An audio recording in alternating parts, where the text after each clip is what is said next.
Oops.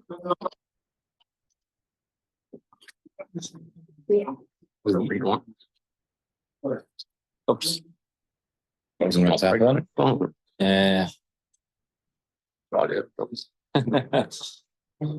Okay, hello everyone.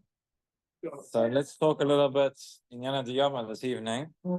We are now in the period, as we all know, Ben HaMetzarim from Tisha B'Av, from Zayin B'Tammuz till Tisha B'Av. We're already in Chodesh Av, right? We had Rosh Chodesh already.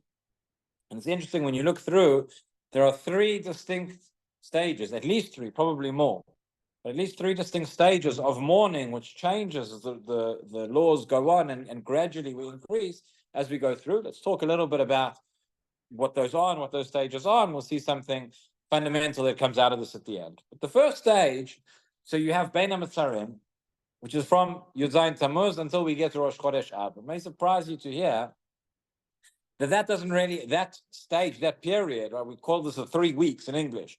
But if you go look in the Shulchan Aruch, if you look in the Rambam, in the Mishneh Torah, if you look in the Gemara, you won't really find much in terms of that original, that first stage. Certainly from Shavua Shechalbo, certainly from Rosh Chodesh Av, we'll talk in a minute, right? The Gemara says, Misha Nechnas Av, Mematin B'Simcha, when Av begins, we decrease in activities which might bring us happiness. Some people are makpid to do this the entire year. But anyway, that's hopefully not, but that's been known to happen. But in any event, so we begin, right? And the phrase Ben HaMetzarim comes from the pasuk in the Navi, Korod Fe'ai Sigua Ben HaMetzarim. But in terms of the laws and in terms of a period where certain things are required from Yud Zayin Tammuz until Rosh Chodesh Av, right? If you look in the Shulchan Aruch, open up the Shulchan Aruch and you look for Hilchot Ben HaMetzarim, you won't find them. You find Hilchot Tisha B'Av, and within Tisha B'Av, okay, so the first siman is Lehitanot Arba Tzomot. There the Shulchan Aruch introduces us to the concept of the 4 Tzomot of the Churban. And after this, there's a whole section which comes next about Hilchot Ta'aniyot, which again is not so practical nowadays. We don't fast the way they used to, but all of Masechet Ta'anit and all the different Ta'aniyot which we declare for all sorts of reasons. But in any event, the next siman is Hevdel Shesh Ben Tisha B'Av Le'eter Tzomot, right? So Tisha B'Av specifically, and what are the differences? And why is Tisha B'Av more stringent? In what ways from the other fast days? Okay, and then, again, as we've mentioned, made the point many times, Shulchan Aruch normally goes in chronological order. So we expect to start off with Yud Zayin B'Tammuz and take us through. Then there's Siman Tav Kuf Nun Aleph, Dinei Shavua Shechal Tisha B'Av Liot B'Tocha. Okay, and here we have most of the halachot. We have 18 seifim. These are the laws of the week, right? The way he titles it is the week in which Tisha B'Av falls. Shavua Shechal Bo. And it begins, Misha Nichnas Av, Matin B'Simcha, etc. What about Yud Zayin B'Tammuz until now? Okay, so clearly this is the most, I guess we would say, lenient, right, of these periods. That is the first stage, where according to many of the poskim, there's not even anything that takes place in this period. And you have nowadays, you have all these charts.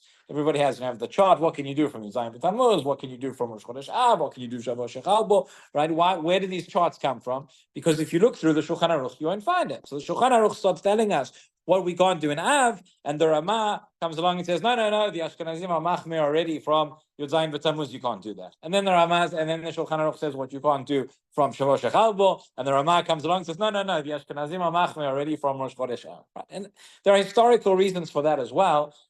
Mentioned before, but Ashkenazi life generally was pretty miserable. If you look historically where Ashkenazi communities were and what we went through, and for that reason, and that has remnants in many different areas of halacha.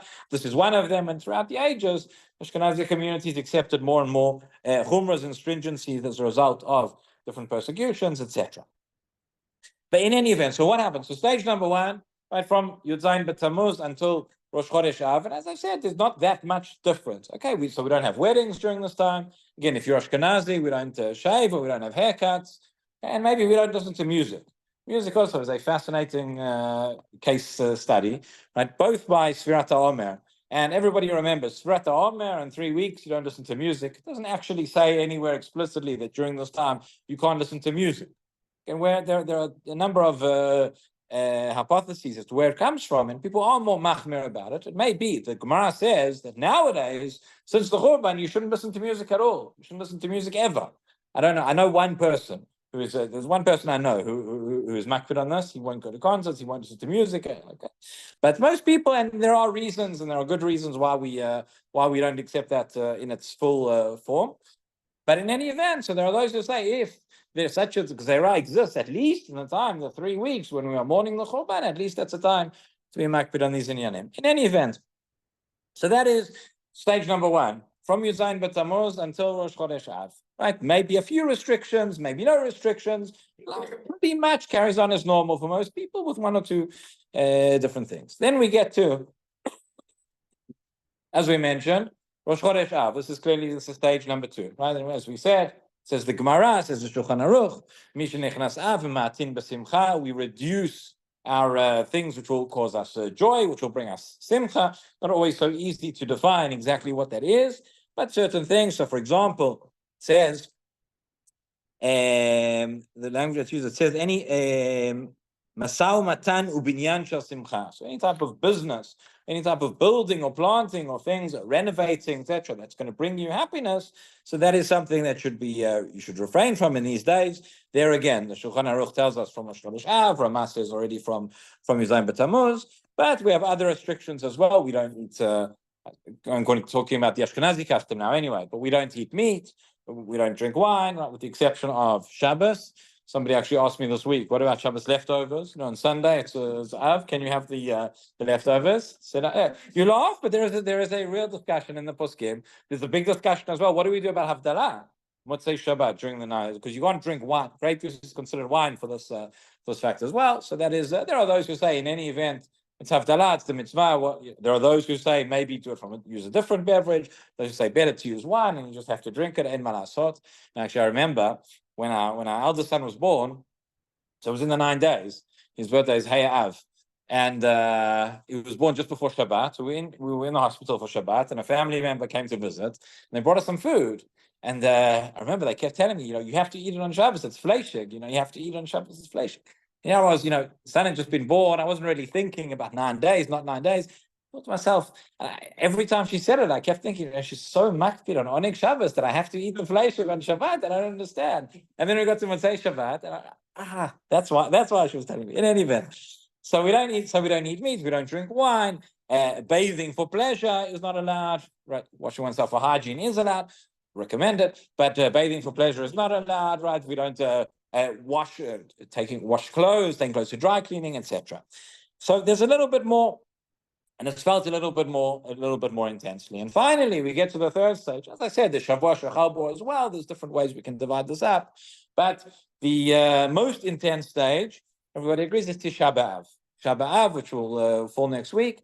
Again, it's a very, very strange day. Lots of laws which we have on Tisha B'Av, which we don't really encounter anywhere else. Maybe in the laws of mourning, but maybe even not. So we have the 5 Inuyim, just like we have on Yom Kippur, right? There's no eating, no drinking, no washing, anointing oneself, wearing the shoes, marital relations, all of that is forbidden on the day of Tisha B'Av. And beyond that, very, very strange customs and laws we have. We don't study Torah, right? And things which would bring, the ordinary things that we would study, the things which would bring one simcha, which would gladden one's heart. Hopefully learning Torah brings you simcha. We discussed that a few weeks ago. But obviously things which are related to the day, related to Churban, related to mourning, that one is allowed to. Does say in the poskim one shouldn't delve too deeply into it. You're learning the Gemarot, the Agadatot of Kamsa, Bar Kamsa, whatever it is, and the person starts getting really, really, in depth and into Pilpul and into discussing the Svarot this way and that way. It becomes just like any other day. So that's not appropriate. One needs to do it in a way that still reflects the mood. But we do that. We sit on the floor. We sit on low chairs. Those who are able to. We don't greet each other.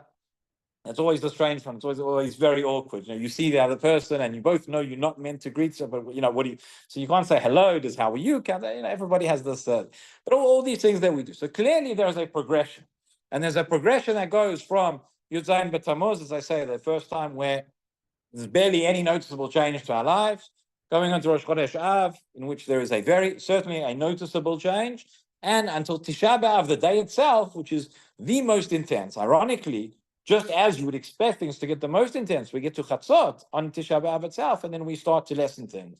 Then we get up off the floor, then we put on tefillin, then we find bats. There are certain restrictions which stay in place even until until Asara B'Av, until the next day Chatzot, eating meat, etc.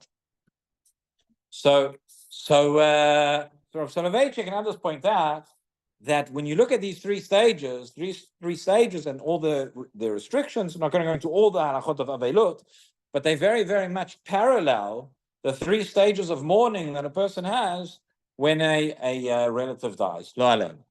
Only the difference is that they're in the reverse order. Right? We have what the Gemara calls Avelut Yishana and Avelut Chadasha. Avelut Yishana, old Avelut, the Gemara calls, is the Avelut of this period of the year, of the Churban, of the Beit HaMikdash, that is something we've been mourning for 2,000 years. And Avelut Chadasha, new mourning, so to speak, an individual, say lo aleinu, one of the person's close relative dies. And you go through stages. You begin with the Shiva, you go to the Shloshim, you go to the 12 months, the entire year for a parent. And now without going into all the technicalities and everything about it, but look at the restrictions, and you'll see very, very much that Tisha B'Av itself parallels the Shiva period. The week before Tisha B'Av, or the 9 days before, from Rosh Chodesh Av, the restrictions, the things we can't do, very much mirrors that which is reflected in the Shloshim. And going back from Yud Zayin B'Tammuz until that period, that mirrors, in a sense, what is the restrictions of that year. So what is the message? What is the message in all of this? That we're going through all the same stages of mourning, but we're doing it in the reverse order. So Vajik explained. He said, when a person has a relative who dies, ultimately there is a mourning process, there is a grieving process, but ultimately the part of the goal of that is to allow a person to come back to normal life. At the end of the day, you have the most intense when it first happens. Those emotions are most raw, and there's that most intense grief and sadness. And gradually, things go back to normal. And that is why we begin with the most intense, and there is a gradual lessening until we get back to normal life. With the Churban Beit HaMikdash, that's not the way it is, and that's not the way it's meant to be. We start off with the least intense, and we get more and more, gradually we get more and more intense. And the message is, we aren't meant to go back to normal. We aren't meant to think, we aren't meant to just accept the fact that we live in a world, there's no Beit HaMikdash, it's post-Churban, that's just the way it is.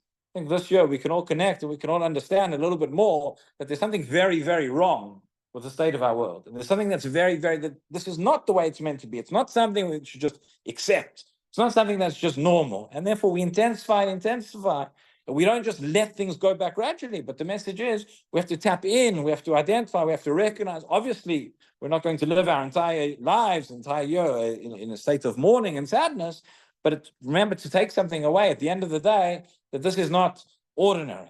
This is not normal. And there's a tefillah, and there's a prayer, and there's a hope that we can change ourselves and ultimately hope to change the state of the world as well. And these days, as we've said, as the Navi says, should turn from the days of mourning really into days of gladness and days of Yamim Tovim. Be'ezrat Hashem, b'merav yameinu. Rabbi Chananya ben Akash omer, HaKadosh Baruch Hu l'zakot Yisrael, tzarech ba'aleim Torah mitzvot, shnei ma'adanech v'tzman tzidko, yagdil Torah v'yad.